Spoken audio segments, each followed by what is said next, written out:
তাজা প্রাণ ছড়িয়ে সরকারি দলের কোনো লাভ নেই বলছেন ওবায়দুল কাদের। চট্টগ্রামে গ্রামে গঞ্জে ছড়িয়ে পড়েছে আন্দোলন।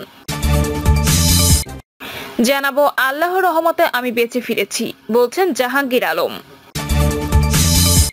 জানাবো আমলারা কি নিরপেক্ষ হয়ে গেলেন, এবং সর্বশেষ জানাবো যুক্তরাষ্ট্র, কানাডা ও অস্ট্রেলিয়ার 237 বিশিষ্ট জনের বিবৃতি, চলমান পরিস্থিতি উত্তরণের সরকারকে পদত্যাগের আহ্বান। শুনছিলেন সংবাদ শিরোনাম, এবারে বিস্তারিত। তাজা প্রাণ ছড়িয়ে সরকারের দলের কোনো লাভ নেই বলছেন ওবায়দুল কাদের।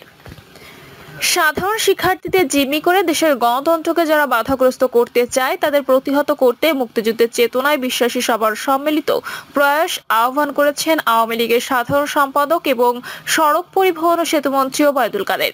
ওবায়দুল কাদের বলেন, অবুঝ শিশু কোনো রাজনৈতিক বিবেচনায় পড়ে না। অবুঝ শিশুকে হত্যা করে অবুঝ শিশু তাজা প্রাণ ছড়িয়ে সরকারি দলের কোনো লাভ নেই। এক অথবা দুই কয়েকটা শিশুকে মেরে আমাদের কি লাভ? লাভ তাদের যারা শিশুর লাশ থেকে ফায়দা লুটতে চায়।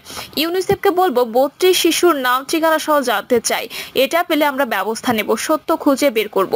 সড়ক পরিবহন ও সেতুমন্ত্রী বলেন, আওয়ামী লীগের সরকার জনগণের ভোটে নির্বাচিত গণতান্ত্রিক সরকার। এদেশের মানুষের ভোট ভাতের অধিকার বঙ্গবন্ধু কন্যা শেখ হাসিনার নেতৃত্বে সরকারে ফিরিয়ে এনেছে। আজ গণতান্ত্রিকভাবে নির্বাচিত সরকারকে উৎখাতের অপচেষ্টা চালাচ্ছে সাম্প্রদায়িক অপশক্তি বিএনপি জামায়াত। তারা জনগণ দ্বারা বারবার প্রত্যাখ্যাত ও ব্যর্থ। তারা যে কোনো আন্দোলনকে সরকার বিরোধী আন্দোলনের রূপ দেওয়ার চেষ্টায় উন্মুখ থাকে। এখন কোটা আন্দোলনের ভর করে সরকার উৎখাতে ষড়যন্ত্র করছে। শেখ হাসিনার সরকার ধৈর্য ও সংযমের মাধ্যমে পরিস্থিতি মোকাবিলা করছেন। ওবায়দুল কাদের বলেন, সবাই জানে বিএনপির সঙ্গে জামায়াত শিবিরের সম্পর্ক কতটা নিবিড়। তারা লাশের রাজনীতি করছে, নাশকতা ও উস্কানি দিয়ে সহিংসতা করে পরিস্থিতি ঘোলাটে করার অপচেষ্টা করছে। গতকাল দুটি তাজা প্রাণ ঝরে গেল। অরাজকতা পরিস্থিতি সৃষ্টি করতে সারা দেশের বিভিন্ন স্থানে হামলা ভাঙচুর, অগ্নি সন্ত্রাস করেছে। মির্জা ফখরুলের কাছে জানতে চাই, পুলিশ সদস্যকে নিষ্ঠুরভাবে হত্যার দায় কার? কারা হবিগঞ্জে আওয়ামী লীগ অফিসে অগ্নিসংযোগ ভাঙচুর করল? আমরা নিশ্চিতভাবে বিশ্বাস করি সাধারণ শিক্ষার্থীরা এসব সহিংস আন্দোলনের সঙ্গে জড়িত নয়। প্রধানমন্ত্রী শিক্ষার্থীদের কোটার দাবি মেনে নিয়েছেন। প্রতিটি হত্যাকাণ্ডের বিচারে বিচার বিভাগে তদন্ত কমিশন গঠন করা হয়েছে। কমিশন ইতিমধ্যে কাজ শুরু করেছে। প্রধানমন্ত্রী জাতিসংঘ সহ বিশ্বে যারা এই তদন্ত কাজে অংশ নিতে চায় তাদের জন্য দরজা খোলা, এ কথা স্পষ্ট বলে দিয়েছেন। সুষ্ঠু নিরপেক্ষ তদন্তের স্বার্থে এখানে জাতিসংঘ যদি যুক্ত হয় তাতে সরকারের আপত্তি নেই। তিনি বলেন, সামাজিক যোগাযোগ মাধ্যমে সাইবার সন্ত্রাসীরা বিভিন্ন গুজব অপপ্রচার চালাচ্ছে। দেশবিরোধী একটি মহল পরিস্থিতি জিয়ে রেখে ফায়দা লুটতে চায়। যারা দেশকে অকার্যকর ও খাদের কিনারায় নিয়ে যেতে চায়, এই অশুভ শক্তির অশুভ তৎপরতা সফল হতে দিতে পারি না। শিক্ষার্থীদের কাছে দায়িত্বশীল আচরণ কামনা করি। কোনো পক্ষকে বাদ দিয়ে নয়, বরং সকলের সম্মিলিত চেষ্টায় এগিয়ে যাবে বাংলাদেশ। প্রধানমন্ত্রী শিক্ষার্থীদের সাথে কোনো সংঘাতে না যেতে নির্দেশ দিয়েছেন। প্রধানমন্ত্রী ইতিমধ্যে ঘোষণা দিয়েছেন তিনি আন্দোলনকারীদের সঙ্গে বসতে চান, তাদের কথা শুনতে চান। তিনি কোনো সংঘাত চান না। চট্টগ্রামে গ্রামে গঞ্জে ছড়িয়ে পড়েছে আন্দোলন। চট্টগ্রাম শহর থেকে গ্রামে গঞ্জে আন্দোলন ছড়িয়ে পড়েছে। আন্দোলন কোটা সংস্কারকে কেন্দ্র করে চলমান আন্দোলন এতদিন শহর কেন্দ্রিক ছিল, কিন্তু বিভিন্ন উপজেলার নামেন বিক্ষোভকারীরা। এর মধ্যে সবচেয়ে বেশি লোহাগাড়া উপজেলার হামলা ও ভাঙচুরের ঘটনা ঘটে। স্থানীয়দের সঙ্গে কথা বলে জানা যায়, শনিবার দুপুরে লোহাগাড়ার পদুয়া ইউনিয়নে বিক্ষোভকারীরা জড়ো হয়। এরপর তারা চট্টগ্রাম কক্সবাজার মহাসড়ক ধরে লোহাগাড়া সদরে পৌঁছে। সেখানে বিক্ষোভকারীরা মহাসড়ক অবরোধ করে। সেখানে ট্রাফিক পুলিশ বক্সে হামলা ভাঙচুর ও পরবর্তীতে আগুন দেয়। এ সময় বিক্ষোভকারীরা এমদাদিয়া মার্কেটে উপজেলা আওয়ামী লীগের কার্যালয়ে হামলা চালায়। বিক্ষোভকারীদের একটি অংশ রাষ্ট্রায়ত্ত কৃষি ব্যাংকে হামলা চালায়। প্রায় 5 ঘন্টা ধরে আন্দোলন চললে পুলিশকে বাধা দিতে দেখা যায়নি। আওয়ামী লীগের কেউ মাঠে ছিল না। বিকেল 4টার দিকে পুলিশ প্রথমে বাধা দেওয়ার চেষ্টা করলেও পরে পিছু হটে। সবশেষ সন্ধ্যা 7টা পর্যন্ত বিক্ষোভকারীরা লোহাগাড়া সদর অবস্থান নিয়ে আন্দোলন করে। এছাড়া সীতাকুণ্ড উপজেলা পৌর এলাকায় বিক্ষোভ করেছেন শিক্ষার্থী ও তাদের অভিভাবকরা। সহস্রাধিক লোকজন বিক্ষোভ করলেও অপ্রীতিকর কোনো ঘটনা ঘটেনি। আল্লাহর রহমতে আমি বেঁচে ফিরেছি বলছেন জাহাঙ্গীর আলম। গাজীপুর মহানগর আওয়ামী লীগের সাবেক সাধারণ সম্পাদক ও গাজীপুর সিটি কর্পোরেশনের সাবেক মেয়র জাহাঙ্গীর আলম 15 দিন পর দেশে ফিরেছেন। তিনি কোটা বিরোধী আন্দোলনে গত 19 জুলাই ঢাকার উত্তরায় দুর্বৃত্তদের হামলায় গুরুতর আহত হয়ে সিঙ্গাপুরে চিকিৎসাধীন ছিলেন। জাহাঙ্গীর আলমকে স্বাগত জানাতে বিমানবন্দর আব্দুল্লাপুর ও টঙ্গী এলাকায় হাজারো নেতাকর্মী ও সাধারণ মানুষ জড়ো হন। পরে বিশাল মোটরসাইকেল ও গাড়ির শোভাযাত্রা সহকারে নিরাপত্তা দিয়ে বেলা 11:30টার দিকে তাকে গাজীপুরের ছয়তানস্থ বাসভবনে নিয়ে আসা হয়।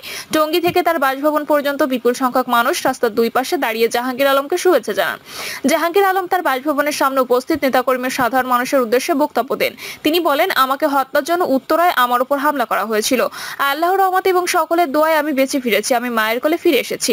আমি আহত হওয়ার পর এবং আমার মা মেয়র জায়েদা খাতুনের বাড়িতে হামলার পর প্রধানমন্ত্রী শেখ হাসিনা সহ আওয়ামী লীগের নেতৃবৃন্দ এবং গাজীপুরবাসীর সার্বক্ষণিক খোঁজ খবর নিয়েছেন। এজন্য সকলের প্রতি কৃতজ্ঞতা প্রকাশ করছি। যারা আমার উপর ও বাড়িতে হামলা করেছে এবং আমার কর্মী জুয়েল মোল্লাকে হত্যা করেছে তাদের চিহ্নিত করে আইনের আওতায় আনার দাবি জানাই। আমলারা কি নিরপেক্ষ হয়ে গেলেন? কোটা সংস্কার আন্দোলনের তাণ্ডবে আমলাদের ভূমিকা একেবারে নীরব। দু একজন আমলারা ছাড়া কাউকে কথা বলতে দেখা যাচ্ছে না। অধিকাংশ নিরপেক্ষ অবস্থান গ্রহণ করেছে। এছাড়া অনেকে আমলার সন্তানরা এখন কোটা আন্দোলনের সাথে সম্পৃক্ত বলেও জানা গেছে। কোটা আন্দোলনের এক পর্যায়ে সরকার আইন শৃঙ্খলা পরিস্থিতি নিয়ন্ত্রণে সেনা মোতায়েন করে কারফিউ জারি করে। এরপর বিসিএস প্রশাসন ক্যাডারের পক্ষ থেকে একটি অনুষ্ঠানের আয়োজন করা হয়। সেই অনুষ্ঠানে জনপ্রশাসন মন্ত্রী ফরহাদ হোসেন প্রধান অতিথি হিসেবে উপস্থিত ছিলেন। সেখানে দুজন আমলাকে অত্যন্ত সোচ্চার এবং বলিষ্ঠভাবে ধ্বংসযজ্ঞের বিষয়ে কথা বলতে দেখা গেছে। এদের মধ্যে একজন অ্যাসোসিয়েশনের সভাপতি মোস্তফা কামাল, যিনি নৌ পরিবহন মন্ত্রণালয়ের সিনিয়র সচিব, অন্যজন আবু হেনা মোর্শেদ জামান, যিনি স্থানীয় সরকার মন্ত্রণালয়ের সচিবের দায়িত্ব পালন করছেন। কিন্তু এই সংকটে যে সমস্ত আমলাদেরকে তৎপর দেখার কথা ছিল তারা অনেকটাই নীরব নিভৃতে সময় কাটিয়েছেন। অনেকটাই তারা নিরপেক্ষ অবস্থান গ্রহণ করেছেন। এই সংকটের সময় সবচেয়ে বেশি দৃশ্যমান থাকার কথা ছিল মন্ত্রী পরিষদ সচিবের। মন্ত্রী পরিষদ সচিব এখন চুক্তিতে আছেন। আগামী অক্টোবরে তার চুক্তির মেয়াদ শেষ হয়ে যাবে। কিন্তু মন্ত্রিসভার বৈঠকের পর একটি বিবৃতি দেওয়া ছাড়া মন্ত্রী পরিষদ সচিবকে কোনো কর্মকাণ্ডে দৃশ্যমান দেখা যায়নি, বরং তিনি যেন একজন রুটিন আমলার মতো দায়িত্ব পালন করেছেন। অথচ বেসামরিক প্রশাসনকে সহায়তা করার জন্য সেনা মোতায়েন করা হয়েছিল। সে সময় সেনা মোতায়েন সংক্রান্ত বিভিন্ন নির্দেশনা সমূহ মন্ত্রিপরিষদ সচিবেরই দেওয়ার কথা ছিল। মন্ত্রিপরিষদ সচিবের পক্ষ থেকে যদি সেনা মোতায়েনের বিবৃতি দেওয়া হতো তাহলে আওয়ামী লীগ সাধারণ সম্পাদকের মন্তব্য নিয়ে বিতর্ক সৃষ্টি হতো না। কারফিউ জারি, সেনা মোতায়েনের সিদ্ধান্ত একটি প্রশাসনিক সিদ্ধান্ত, যেখানে মন্ত্রিপরিষদ সচিবের কথা বলা অত্যন্ত জরুরি ছিল, কিন্তু তিনি নীরব ছিলেন। দূতাবাস সহ বিভিন্ন জনের সাথে আলাপ আলোচনার জন্য সদ্য নিযুক্ত প্রধানমন্ত্রী প্রেস সচিবকে দেখা গেছে। গতকালও তিনি পররাষ্ট্র মন্ত্রণালয়ের সিনিয়র সচিব মাসুদ বিন মোমেন যখন বিদেশি কূটনৈতিকদের ব্রিফ করছিলেন সেখানে উপস্থিত ছিলেন। কিন্তু এই সংকটের যে গভীরতা এবং এই সংকটের যে তাৎপর্য তাতে প্রধানমন্ত্রী মুখ্য সচিবের দৃশ্যমান ভূমিকা সকলে প্রত্যাশা করেছিল। অতীতে দেখা গিয়েছিল যে এক ধরনের সংকটগুলোতে প্রধানমন্ত্রী মুখ্য সচিব দৃশ্যমান হন এবং বিভিন্ন বিষয়ে তিনি কথা বলেন। উল্লেখ্য যে কোটা সংস্কার আন্দোলনের শুরুর দিকে শিক্ষার্থীদের সঙ্গে আলোচনার উদ্যোগ নেওয়া হলে আমলারা এই ব্যাপারে সরকারকে নিরুৎসাহিত করেন বলে একাধিক সূত্র জানিয়েছে। বিশেষ করে প্রধানমন্ত্রী শেখ হাসিনা চীন সফরের আগে এই ধরনের একটি উদ্যোগের কথা সরকারের নীতি নির্ধারক মহল বেশ জোরে সোরে আলোচনা হয়েছিল, কিন্তু এতে বাধা দেন আমলারা। এভাবে আলোচনার উদ্যোগ নিলে তা সরকারের জন্য অসম্মানজনক হতে পারে বলে আমলারা অভিমত ব্যক্ত করেন। আওয়ামী লীগ দায়িত্ব গ্রহণের পর 2009 সালে প্রথম বড় ধরনের সংকটের মুখোমুখি হয়েছিল বিডিআর বিদ্রোহের সময়। এ সময় রাজনৈতিক উদ্যোগের পাশাপাশি প্রধানমন্ত্রীর মুখ্য সচিব এবং প্রধানমন্ত্রীর সচিবকে একাধিক ব্রিফ করতে দেখা গেছে। করোনাকালীন সময়ে প্রধানমন্ত্রীর মুখ্য সচিব আহমেদ কাউস গণমাধ্যমের সঙ্গে কথা বলেছেন। বিভিন্ন বিষয়ে তিনি দিক নির্দেশনা দিয়েছেন, কিন্তু এবার মুখ্য সচিব যেন পর্দার আড়ালে, তার কোনো কর্মকাণ্ড দেখা যাচ্ছে না। এই সংকটের সময় বেশ কয়েকজন আমলার ভূমিকা প্রশ্নবিদ্ধ হয়েছে। কয়েকজন আমলারা তাদের ফেসবুক প্রোফাইলে লাল রঙের ছবি দিয়েছেন। এই সমস্ত আমলাদের চিহ্নিত করা এবং তাদের সঙ্গে যোগাযোগ করার ক্ষেত্রে জনপ্রশাসন সচিবের নিষ্ক্রিয়তাও অনেকের চোখে পড়েছে। জনপ্রশাসন সচিব খুব শীঘ্রই মন্ত্রিপরিষদ সচিব হতে যাচ্ছেন এমন গুঞ্জন রয়েছে। সেই জন্যই কি তিনি নিরপেক্ষতার চাদরে নিজেকে ঢেকে রেখেছেন? এরকম আরো অনেক সচিব এবং ঊর্ধ্বতন কর্মকর্তারা আছেন যারা সুসময়ে সরকারের পক্ষে বিবৃতি দিতে কার্পণ্য করেনি, কিন্তু দুঃসময় তাদেরকে নীরব নিথর দেখা গেছে। যুক্তরাষ্ট্র, কানাডা ও অস্ট্রেলিয়ায় 237 বিশিষ্ট জনের বিবৃতি। চলমান পরিস্থিতি উত্তরণে সরকারকে পদত্যাগের আহ্বান। বাংলাদেশের চলমান গণহত্যা, শান্তিপূর্ণ বিক্ষোভে গুলি, গণগ্রেপ্তার, রাতে বাসায় বাসায় অভিযান পরিচালনার ঘটনায় প্রতিবাদ ও বিক্ষোভ প্রকাশ করেছে যুক্তরাষ্ট্র, কানাডা ও অস্ট্রেলিয়ার বসবাসরত 237 প্রবাসী বাংলাদেশি পেশাজীবী ও বিভিন্ন বিশ্ববিদ্যালয়ের শিক্ষার্থীরা। গণমাধ্যমে পাঠানো এক বিবৃতিতে তারা অনতিবিলম্বে গ্রেপ্তার ছাত্র জনতাকে ছেড়ে দেওয়া, সহিংসতায় অংশ নেওয়া ছাত্রলীগের নেতাকর্মীদের গ্রেপ্তার, বিচার এবং সব দায় নিয়ে সরকারের পদত্যাগ দাবি করেছেন তারা। বিবৃতিতে বলা হয়, বাংলাদেশের ন্যায় বিচার, আইনের শাসন ও গণতন্ত্র প্রতিষ্ঠায় বর্তমান সরকারকে পদত্যাগ করতে হবে। আমরা আমেরিকায় বিভিন্ন শাখায় কর্মরত বাংলাদেশি পেশাজীবীরা সরকারের শাসনতন্ত্রের প্রেক্ষাপটে গভীর উদ্বেগ প্রকাশ করেছিল। বিবৃতিতে বলা হয়, সরকার সম্প্রতি তার বিভিন্ন রাষ্ট্রীয় বাহিনী যেমন পুলিশ, র্যাব, বিজিবি, আর্মি এবং সরকারি মদতপুষ্ট ছাত্রলীগ ক্যাডারদের দিয়ে জঘন্যতম হত্যাকাণ্ড চালায়। এতে প্রকাশিত তথ্য অনুযায়ী ইতিমধ্যে 250 জনের একাধিক প্রাণ হারান। এছাড়া বহু মানুষকে বেওয়ারিশ হিসেবে দাফন করা হয়েছে। বিবৃতিতে আরো বলা হয়েছে, আমরা ক্ষোভের সঙ্গে বলতে চাই, মত প্রকাশের স্বাধীনতা প্রত্যেকটি সভ্য সমাজের একটি গুরুত্বপূর্ণ বিষয় এবং বাংলাদেশের ছাত্রছাত্রীরা অত্যন্ত শান্তিপূর্ণভাবে অন্যায্য কোটা পদ্ধতির বিরুদ্ধে তাদের মতবাদ ব্যক্ত করেছিলেন। কিন্তু তাদের উপর যে বর্বরতা চালানো হয়েছে তা 71-এ পাক বাহিনীর পরিচালিত অত্যাচারকে হার মানিয়েছে। আমরা এই ধরনের হিংস্রতাকে ধিক্কার জানাই। এছাড়া এই নিপীড়ক সরকার কারফিউ দেখা মাত্রই গুলি চালানো, যোগাযোগ বিচ্ছিন্নতা, ইন্টারনেট এবং মোবাইল ফোনে যোগাযোগ বিচ্ছিন্ন করে রাখে। একই সঙ্গে নিরাপত্তা কর্মীরা ব্লক রেড, গণগ্রেপ্তার, অপহরণ চালিয়ে নিরাপরাধ ছাত্র জনতাকে হয়রানি করে যাচ্ছে।